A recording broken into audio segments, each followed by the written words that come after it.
तो भाई prokaryotic cell के पास ट्रू न्यूक्लियस नहीं होता, यूकैरियोटिक सेल के पास ट्रू न्यूक्लियस होता है। लेकिन ये ट्रू न्यूक्लियस क्या होता है, वीडियो को सेव कर लो, बहुत इंपॉर्टेंट कॉन्सेप्ट है। तो भाई ट्रू न्यूक्लियस बोलते हैं कंप्लीट न्यूक्लियस को, एक न्यूक्लियस जो कि मुकम्मल तौर पे कंप्लीट है उसको ट्रू न्यूक्लियस बोलते हैं, और नॉन ट्रू न्यूक्लियस बोलते हैं इनकम्प्लीट न्यूक्लियस को। अब कंप्लीट न्यूक्लियस क्या है, न्यूक्लियस के अंदर दो स्ट्रक्चर होते हैं, एक उसकी आउटर मेम्ब्रेन जिसको हम लोग न्यूक्लियर मेम्ब्रेन बोलते हैं, और एक उसके अंदर का सोल्यूशन जिसको हम लोग न्यूक्लियर प्लाज्म बोलते हैं।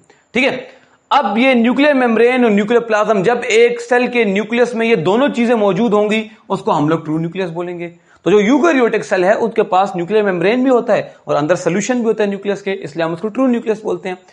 अगर आप बैक्टीरिया की एग्जांपल ले लें, प्रोकैरियोटिक सेल की एग्जांपल ले लें, तो वहां पे जो न्यूक्लियर मटेरियल होता है, अंदर का जो न्यूक्लियर के अंदर जो न्यूक्लियर प्लाज्म होता है उसके इर्द गिर्द कोई मेम्ब्रेन नहीं होती और वो सारे का सारा साइटोप्लाज्म में खुला पड़ा होता है, इसलिए हम कहते हैं इट इज इनकम्प्लीट न्यूक्लियस या नॉन ट्रू न्यूक्लियस। ठीक है,